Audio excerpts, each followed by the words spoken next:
Olá, seja muito bem-vindo, muito bem-vinda ao canal da comunidade Data Science. Eu sou o Bruno Piatto, eu sou biólogo, especialista em genética evolutiva e sou também aluno da comunidade Data Science. Eu estou aqui hoje para a gente conversar um pouquinho sobre o VS Code, essa ferramenta que tem conquistado milhares e milhares de corações internet afora por aí. Eu quero te mostrar o que é o VS Code e hoje eu vou te dar 6 motivos para você considerar começar a utilizá-lo aí para os seus projetos de ciência de dados, para os seus projetos de análise de dados. Mas antes disso, eu quero te convidar a se inscrever aqui no canal, caso você ainda não esteja inscrito, curtir e compartilhar esse vídeo com outras pessoas que você acha que podem se beneficiar dele. Assim a comunidade Data Science pode crescer e a gente pode trazer cada vez mais vídeos e mais conteúdo para você. Beleza? Bora pro vídeo! Bom, então eu quero te mostrar o seguinte. Vamos começar a conversar sobre os 6 motivos para você começar a utilizar o VS Code. Mas antes disso, você deve estar com a dúvida, mas o que é esse VS Code? Eu já posso te dizer, o VS Code ele é uma IDE. E aí você já de pronto pergunta, mas o que é uma IDE? Uma IDE é um ambiente de desenvolvimento integrado, ou Integrated Development Environment. O que significa isso? Significa que ele é um editor de texto onde a gente pode escrever o nosso código com várias outras ferramentas integradas a ele. Como, por exemplo, um gerenciador de diretórios, onde a gente pode mexer nas pastas e arquivos do nosso projeto. Ele pode estar conectado, por exemplo, com o interpretador da linguagem que a gente está escolhendo para desenvolver o nosso código, e assim por diante. Tá? Então, ele é um editor integrado com várias outras ferramentas para facilitar o nosso trabalho. E você deve estar pensando, mas eu não preciso só de um editor de texto, então, para começar a trabalhar com código? E é verdade, você tem razão. Só com um editor de texto a gente já pode começar a escrever o nosso código. Eu posso usar, por exemplo, o NeoVim, Vim ou Nano, por exemplo, que são editores direto do terminal, ou eu posso usar o Gedit, o Notepad, até o bloco de notas lá do Windows pode ser utilizado para a gente escrever o nosso código. É só a gente salvar com a extensão da linguagem que a gente está utilizando e o nosso interpretador vai ler aquele arquivo como sendo código para aquela linguagem. É claro que no nosso dia a dia, como desenvolvedores, como programadores e como cientista de dados, a gente quer um pouco mais de facilidades, a gente quer um pouco mais de conforto, a gente quer até beleza também, né? Porque estética é importante, afinal eu vou ficar o dia inteiro olhando para aquele editor. E para isso várias outras ferramentas surgiram, como por exemplo o Jupyter Notebook, que não é uma IDE, mas que traz algumas funcionalidades a mais além do editor de texto. Tá? O Jupyter Notebook ele integra o IPython nele. O que significa isso? Significa que agora, ao invés de eu ler todo um arquivo de Python de uma única vez, eu posso ler em blocos de códigos, em chunks, né, de código, para que eu possa escrever um bloco de código, rodar esse bloco, ver o resultado dele para escrever o próximo bloco, e assim por diante. Então a gente ganha bastante em capacidade analítica e para os nossos projetos de ciência de dados usando o Jupyter Notebook. Mas é claro que ele tem as suas limitações. Por exemplo, ele não tem integrado a ele um gerenciador de arquivos ou um gerenciador de diretórios. Para isso, eu preciso voltar lá na home dele, modificar os arquivos e os diretórios que eu quiser, e aí voltar para o notebook e assim por diante, e dar um trabalhinho aí. Além disso, ele tem as limitações de linguagem que ele é capaz de utilizar. Né? Como o próprio nome diz, Jupyter, Jupyter, ele só suporta 3 linguagens, Julia, Python e R, né? Que são as 3 linguagens que o compõem. Então, se eu quiser escrever em alguma outra linguagem, eu vou precisar ir lá, baixar uma outra IDE, e usar essa outra IDE para escrever nessa outra linguagem, voltar para o Jupyter e assim por diante. Além disso, dentro do Jupyter Notebook, eu não consigo utilizar arquivos .py. Então, se eu quiser começar a desenvolver código para mandar lá para o meu ambiente de produção, por exemplo, eu preciso de uma outra IDE ou de um outro editor de texto para fazer isso. Eu não consigo fazer dentro do próprio Jupyter Notebook. Para sanar algumas dessas deficiências, vieram aí algumas outras IDEs, como o Jupyter Lab, por exemplo, que já se aproxima muito mais das IDEs que a gente conhece, como a gente pensa nelas, tá? E já traz aqui um gerenciador de arquivos e de pastas, já traz a integração com o terminal, já traz a possibilidade de eu escrever arquivos em Markdown dentro dela, mas ainda assim ela tem as suas limitações. E aí a gente pode começar a pensar em outras das diversas IDEs que tem disponíveis aí no mercado para a gente utilizar no lugar do Jupyter Lab.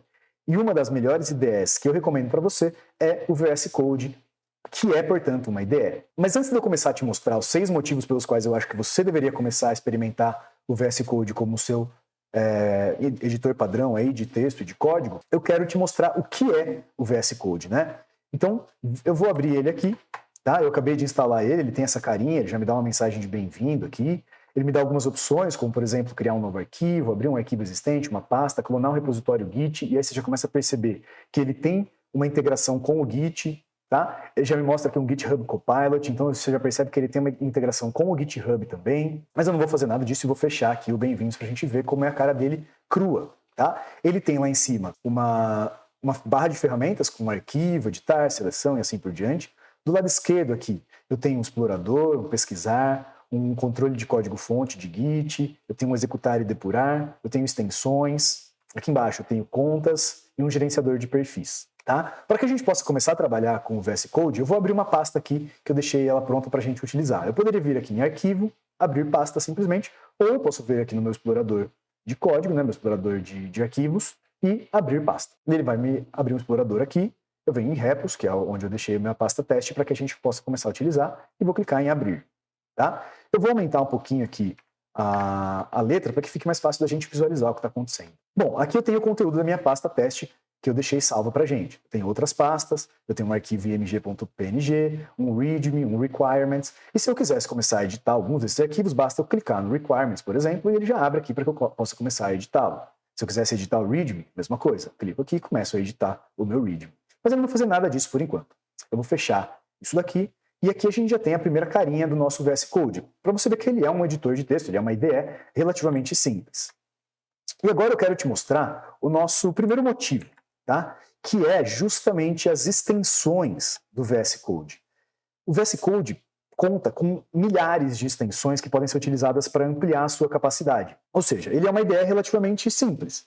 Mas conforme vou adicionando extensões, vou adicionando plugins, vou deixando ele com mais funcionalidades, ele vai ficando mais com a minha cara, ele vai me permitindo mais facilidades para trabalhar com ele. E é isso que faz do VS Code uma ferramenta tão interessante. Por ser uma ferramenta majoritariamente open source, tem milhares de pessoas desenvolvendo extensões para ele no momento. Então a gente tem muitas possibilidades e a gente consegue customizar de acordo com o que a gente vai usar. Então, se eu sou um cientista de dados, eu vou usar um determinado rol de extensões. Se eu sou um desenvolvedor web, eu vou usar outras coisas. Se eu sou um desenvolvedor front-end, outras extensões. Se eu sou um desenvolvedor back-end, e assim por diante. Bom, vamos lá para o VS Code para eu te mostrar como que a gente faz para instalar essas extensões.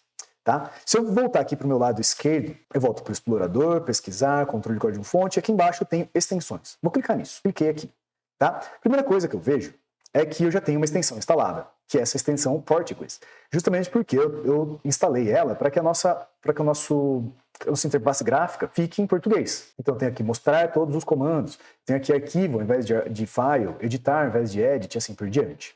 Tá? Aqui embaixo eu tenho mais algumas extensões recomendadas. Se eu clicar aqui, dar uma olhada, olha que legal. Ele já está me indicando aqui uma extensão Markdown Lint, justamente porque eu acabei de abrir um arquivo Markdown.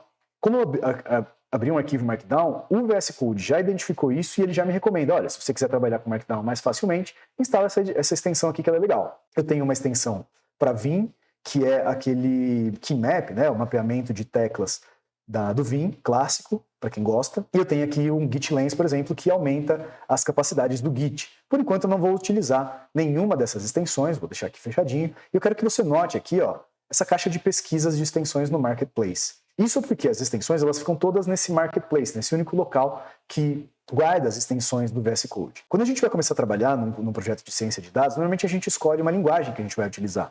Tá? Eu poderia escolher, por exemplo, a linguagem R. Eu venho aqui, coloco um R aí e deixo ele procurar para mim lá na internet no Marketplace, todas as extensões para R. Eu tenho, por exemplo, aqui um R Extensions for Visual Code, que vai me permitir trabalhar com R dentro do Visual Code. Então eu não preciso nem do RStudio mais. Eu posso trabalhar com ele dentro do Visual Code. Por enquanto eu não vou trabalhar com R, porque eu quero trabalhar com Python nesse meu projeto. Então venho aqui, coloco Python e ele vai abrir aqui diversas extensões para que a gente possa selecionar qual a gente quer. Se eu olhar essa primeira extensão, eu vejo aqui que 91,5 milhões de pessoas estão utilizando essa extensão. Ela parece ser uma extensão bem popular. E eu vejo também que ela está sendo aqui, ó, mantida pela Microsoft, justamente a dona do VS Code. Hoje o VS Code pertence à Microsoft também. Então essa é a extensão oficial da Microsoft para Python. Então ela deve ser bastante robusta, bastante confiável. Então eu tenho aqui um resumo do que essa extensão faz, um início aqui, como começar com ela, alguns videozinhos explicativos do que ela faz, mas eu vou aqui instalar.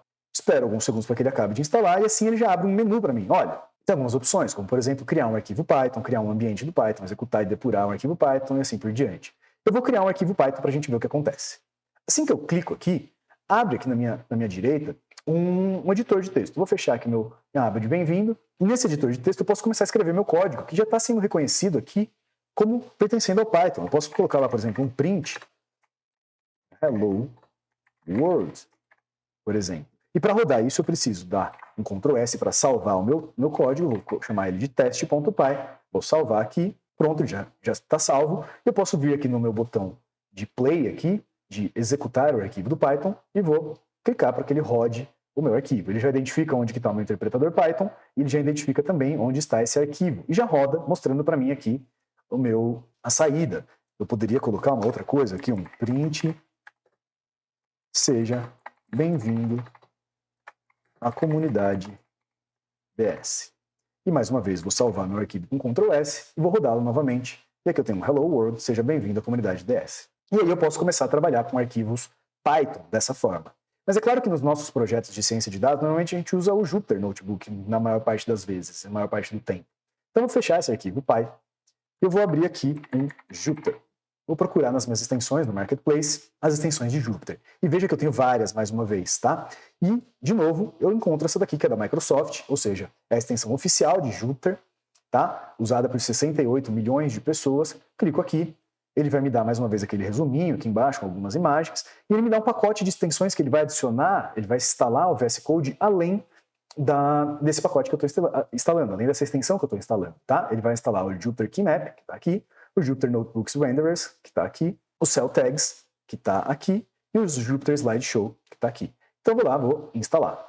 Esperar alguns segundinhos, ele acaba de instalar, e mais uma vez ele me oferece aqui uma página de bem-vindos em que eu posso fazer uma série de outras coisas, mas que eu vou criar um novo Jupyter Notebook para a gente começar a trabalhar logo de cara. Então vou clicar aqui, e aqui eu já tenho o meu Jupyter Notebook presente aqui. Vou fechar o meu bem-vindo, e mais uma vez eu vou colocar lá um print, comunidade DS, 1% melhor todos os dias.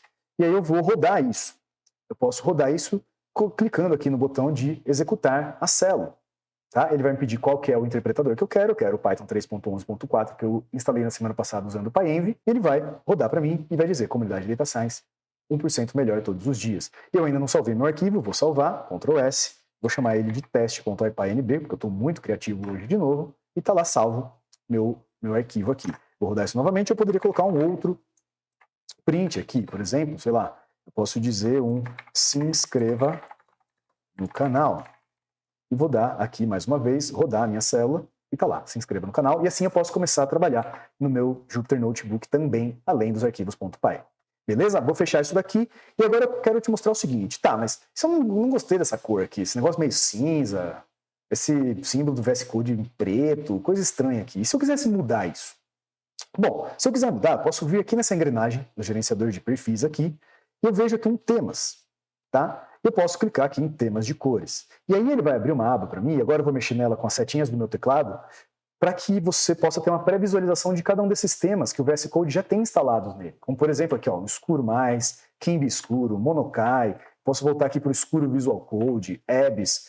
Se você gosta de temas claros, Deus me livre, mas né, todo mundo tem um gosto aí peculiar, você pode escolher os temas claros, tá? Tem vários temas já pré-instalados no VS Code. Eu vou escolher esse aqui por enquanto só para a gente fazer alguns testes. Noite azul de amanhã. Que coisa linda, poético. Tá? Mas imagina que nenhum desses me agradou. Putz, eu não gostei de nenhum. O VS Code só tem coisa estranha aí instalada de fábrica nele. Como que eu faço para mudar esses temas? Bom, eu posso vir mais uma vez aqui em extensões, e agora ao invés de Jupyter, eu vou procurar por temas. Mas eu vou procurar em inglês, porque eu vou ter mais hits, eu vou encontrar mais coisas aqui. Tá? Se eu procurar em temas, eu vou ter vários temas diferentes que eu posso escolher. Vários e vários e vários e vários aqui. Imagina que eu quero um tema parecido com o do GitHub, por exemplo. Eu posso colocar aqui, ó, Themes, GitHub, e ele vai procurar para mim temas que são parecidos com o do GitHub. E eu posso escolher, por exemplo, isso aqui, ó, True Dark GitHub Themes. Como será que ele é? Clico aqui e ele vai abrir uma pré-visualização para mim de como é o tema. Bem escurão, do jeitinho que eu gosto. Então, gostei, vou instalar esse tema. Clico em instalar, espero alguns segundos e ele já me dá lá a opção. Quer usar o True Dark GitHub Theme ou você quer voltar a usar aqui o Noite Azul de amanhã? Eu quero usar o tema que eu acabei de instalar, dou um Enter, e a partir de agora eu estou usando esse tema no meu VS Code todo. Ele todo está com essa carinha aí. Mas eu ainda não estou satisfeito, porque eu ainda estou achando esses ícones aqui muito feios. Tipo esse arquivo IPynb aqui, azul, o .py também azul, meio monótono, coisa meio estranha. Não quero isso. E outra, essas pastas aqui só tem essa seta, não tem um identificador de que isso aqui é uma pasta. Não estou gostando, eu quero mudar esses ícones. Volto nas minhas extensões e vou lá e procuro icon. E eu vou encontrar vários e vários perfis de ícones que a gente pode usar, temas de ícones. Um que eu gosto muito de utilizar é esse Material Icon Theme. Tá? Eu clico nele aqui, ele vai me dar uma pré-visualização, eu consigo ver como são os ícones de acordo com a extensão do arquivo. Então, arquivos.json vão ter esse ícone, .julia vão ter esse ícone, .jupyter, lá o IPyNB vão ter esse ícone, JavaScript assim, Jinja assim e assim por diante. Então, eu posso instalar isso e dar uma olhada aqui no que acontece. Se eu modificar aqui, eu posso usar o meu tema atual, ou eu posso usar o Material Icon Theme, que é o que eu quero utilizar aqui. E olha como ele fica mais bonito. Eu tenho toda a pasta que tiver o nome Data, ela vai ter esse ícone bonitinho. Docs, esse ícone bonitinho. Models, esse outro ícone, e assim por diante. Ele já reconhece arquivos.py com esse ícone, IPyNB com o ícone do Jupyter Notebook, requirements.txt, como é um TXT, ele tem um arquivinho de texto,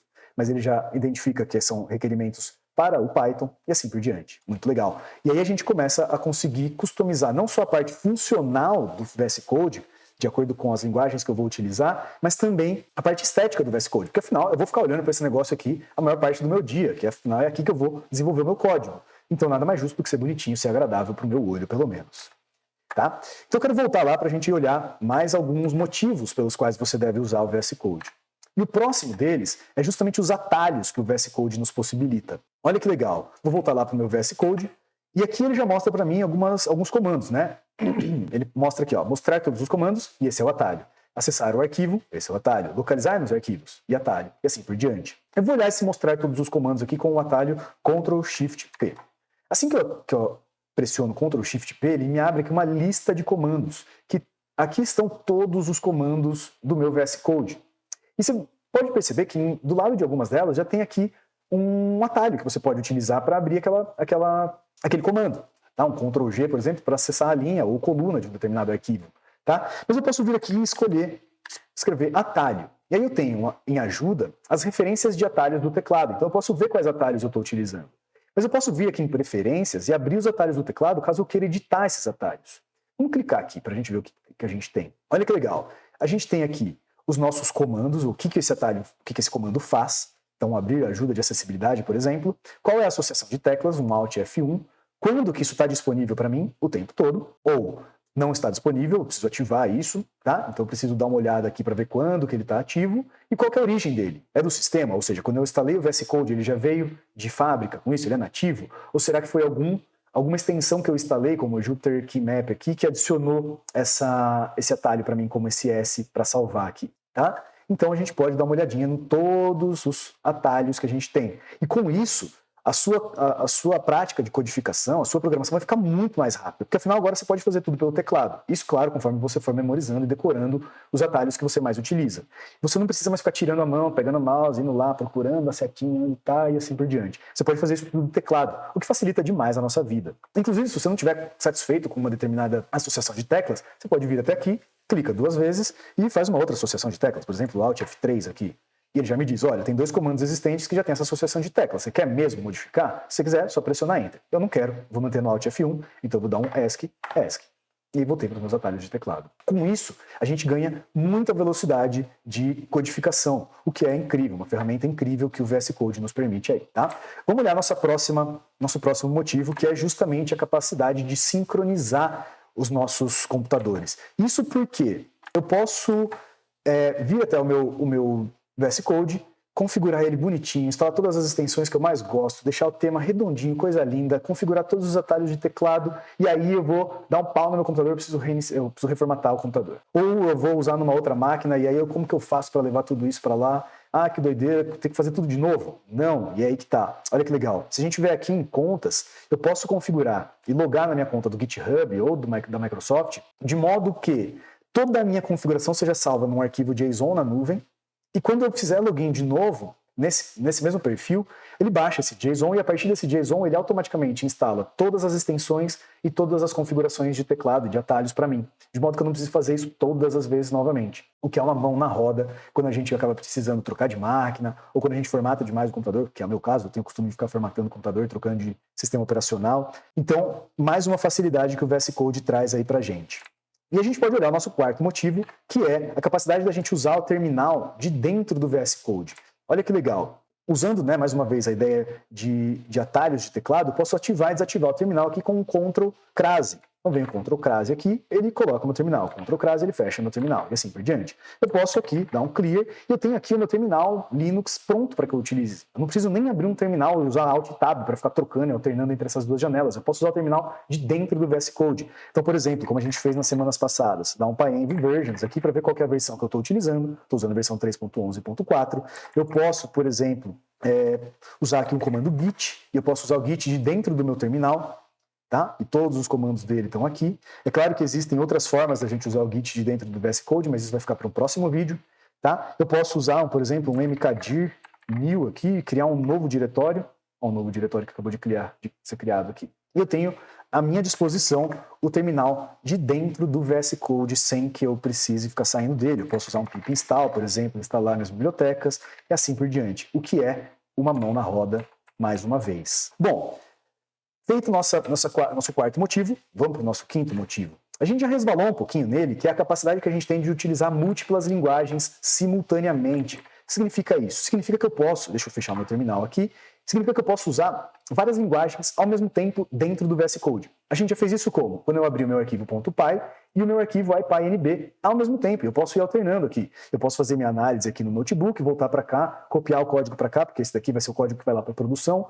e assim por diante. Mas se eu quisesse também, eu posso criar um novo arquivo aqui, ó, novo arquivo, eu vou chamar ele de teste, por exemplo, HTML. Imagine que eu quero desenvolver uma página web aqui e eu vou abrir um HTML aqui do lado e eu posso desenvolver esse HTML ao mesmo tempo do meu IPyNB, ao mesmo tempo do meu Py, sem que um influencie no outro. Se eu quiser ampliar as minhas capacidades de HTML, eu venho aqui em extensões, mais uma vez HTML, por exemplo, e eu vou encontrar diversas versões para que eu melhore a minha codificação em HTML. É claro que meus conhecimentos de HTML são extremamente limitados, então eu não vou nem me arriscar aqui, mas isso é muito legal, porque agora a gente pode fazer todo esse desenvolvimento dentro da mesma ferramenta, sem que a gente precise ficar trocando de IDE, sem que a gente precise ficar saindo aqui outro editor de texto e assim por diante. A gente faz tudo de dentro do VS Code. E por fim, eu quero te mostrar o sexto motivo para você começar a utilizar o VS Code, que é a presença das inteligências artificiais dentro dele. Mais uma vez, através das extensões, a gente consegue vir até aqui e utilizar algumas inteligências artificiais que já estão disponíveis para a gente, como por exemplo o ChatGPT. Se a gente coloca lá o ChatGPT, a gente vê que tem várias extensões aqui que integram o ChatGPT ao VS Code. Eu tenho essa extensão, por exemplo, que vai me permitir usar uma série de comandos aqui, tá? Dentro do próprio VS Code. Tem um plugin que permite usar o ChatGPT de dentro do VS Code, algumas das funcionalidades do ChatGPT, pelo menos. Tá? Essa não é a única inteligência artificial, é claro. Eu posso usar, por exemplo, o Codium, que é uma inteligência artificial que vai ajudar a gente no autocompletar do nosso código, vai auxiliar a gente no desenvolvimento do código. Eu posso usar um Tab9, por exemplo, que também é uma inteligência artificial de autocomplete para várias linguagens. Eu posso usar uma que está sendo muito utilizada ultimamente, que é o GitHub Copilot. Tá? E com ele eu já consigo fazer uma série de coisas aqui, com sugestões de código e tudo mais, dentro do próprio VS Code. Então percebam que o VS Code é uma ferramenta que ela vai até onde você quiser que ela vá. A gente pode ir instalando extensões e ela vai tomando o corpo e a forma que a gente quiser. E o que é mais legal é que ela fica com a nossa cara de acordo com o que a gente vai fazer. E isso é sensacional. Portanto, eu quero que você me diga aí, você já usa o VS Code? Você já está utilizando ele para alguma coisa? Como que você usa o VS Code? Como que você configura ele? Qual que é o seu jeitinho? Qual que é a sua cara de VS Code? Se você ainda não utiliza o VS Code, eu quero que você me diga qual que é o ambiente de desenvolvimento que você utiliza. Eu vou adorar que a gente possa trocar essa ideia. E também, se você quiser mais tutoriais, se você quiser que eu te mostre como que eu configuro o meu VS Code para deixar ele redondo, pronto para eu fazer meus projetos de ciência de dados, de análise de dados, deixa nos comentários aqui. Eu vou adorar poder produzir esse vídeo para vocês e eu espero que vocês tenham gostado, eu espero que vocês tenham tirado proveito deles e eu espero que você tente aí usar o VS Code. Se você tentar, deixa aqui no comentário também para eu saber que você tentou e muito obrigado. Eu te espero na semana que vem. Um grande abraço.